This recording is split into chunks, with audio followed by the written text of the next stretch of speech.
Wata inra na muruling na bekarabi. Yo bekarabi tu na mata ni tu na ngawna ni gua. Na sa tiu sa na bunwa. Tiu sa na una boturanga boturaba. Tiu sa na ngone na bunwa boturanga korolau. Terus na turanga masni bunwa. Di tiu sa na line busa. Ya usa ruah. Tiu sa na ngoni buli. Tiu sa na bitene ni boital talar mai bakalonga ta sa tiu na nonda sokona singili buni ko. Ang usul sa ka na oilis lesi pang matentu. Tiu sa na tuna na komisna na bitene ni boka minister sa tonda misa tingo. Terus na buni bolo tunday. Ira ndondo ka sa na oilis lesi pang matentu rombul tu sa tiu nom ndondelin sosor na kabisa ni ko. Ang sa usul sa ka tiu na boka binuminaka. Na willing iti may buka tunang ating sa tiu na nonda songo. Na kana may kinda mo sa tiu na bingara buka tunang abo no. Minasa ko kali ko.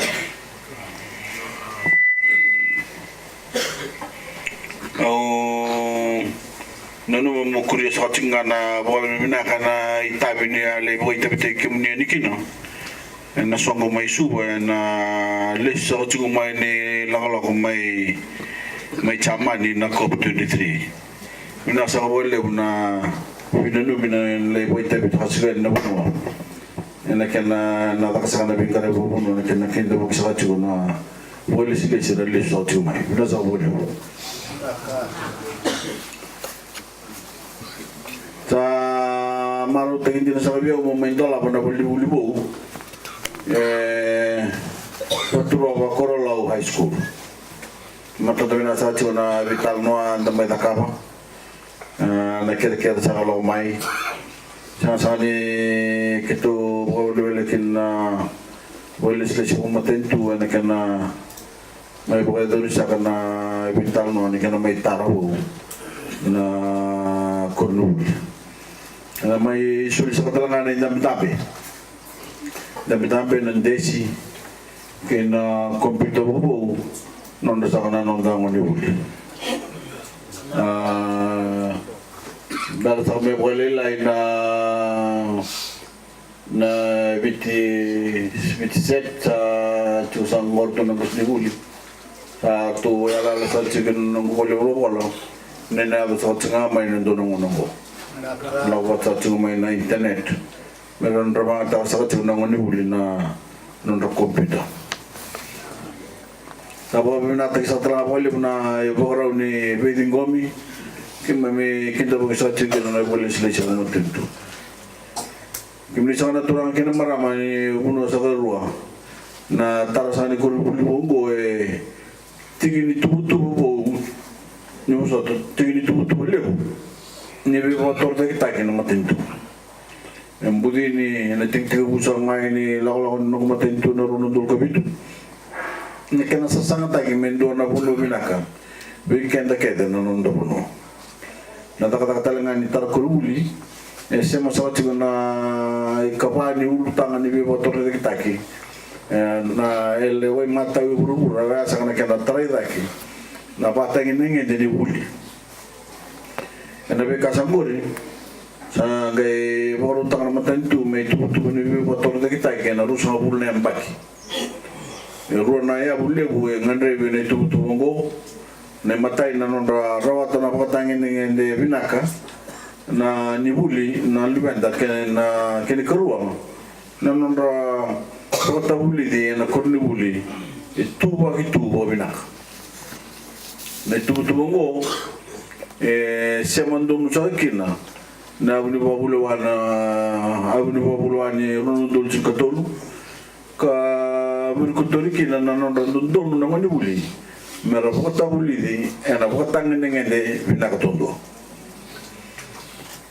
ya sang na buno da sakin na matentu ngosa kubucho tukina na ibora ni be bota buli di kena korni buli na kurubul sango taran na rono ndolu bitsango bulu rono bitsango bulu ndolu ndala na isau boi la bune boli bulu na rosa bulu na computer kena limu sa bulu ndam dame kena tebe ni takanina pangatay sa kukabinaka may bukia na kanatarida kinapakatangin ni buli ay nakorubul sango kini kuli sa katiko na naman ni madaw sa kaminggo ito sana ito sa kamay na matay saw ni matay bal wa sa katalangan na yalala may daka merto may baka pinakatak na Kurunibuli High School and ilabo in Don Rokawol nundol nandolo na kena baka pinakatak kita nga na Bunsol Primary School and there's a katul na undol nandolo ito sana sa chumay na matay saw ni matay bal na madasamay ko. Boto ni na maruta kana Ngunibuli ke na cingkai na Ngunibuli na isuli maruta ke main ko nung kumatintu. Aci ko sa nga na wani ni na bangat ka sa binaka. Na bikambo me rauta ke na bultor taki. E kemuni sa Ngunibuli sa uci ke na kana bakulumbale taki na tutu. Harus ngabul na komputer ngori sana may pandemel na kena BT7 sarao ni na reda na tutu kede era reda tu na Ngunibuli na korba balangi se tauni na tutu ngori na barang baile utak na numni kilaka numni rai na bukia na numni roka buli sana nunggu kere kena matamos ni Ngunibuli na Ngunibuli ke kemani na Ngunibuli muni maroro emina kana yau ile usama isulungo bikumni ando dun mena en rabi na kena banya taki kami kuni basa musam taki mabuka ni sa kelas rati ko kadi bagi na singal tule ni mada sao china manda tu ni bika bo ilabo oni na rongo den richo ko kaki na no ni wili ka na ni spaba na be program kena be bukera horu ta bikumni kasarna horaro ta bikumni mena matai ni singa ni bul maingo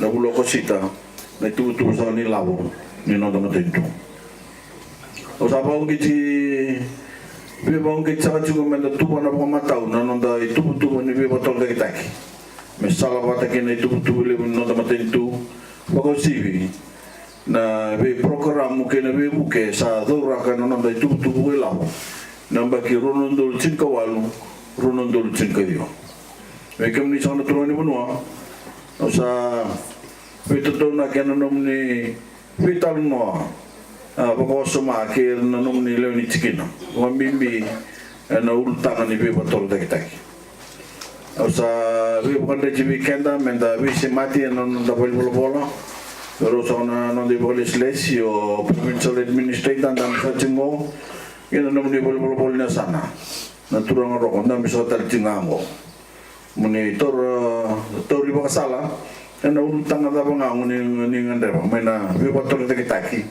na sasanga ni buli na banduri business kena ba tayo pamataw ni nomni yung bulang may chinya sa tiko o be ba bimina berto ng kampanya ni sabu-sabu high services be komunikata na be bukita kana kana tara na buli bongo na nung do taka bata kena ngumatua sa rausa kina ni Victory na Ngunibuli na paturo pa Corolao High School na bigla sa kanamal ni Bosogori sa dola sa chicken na buli kasulin na kan desin ni namdame kana computer buo na sa wala ni kulong at sa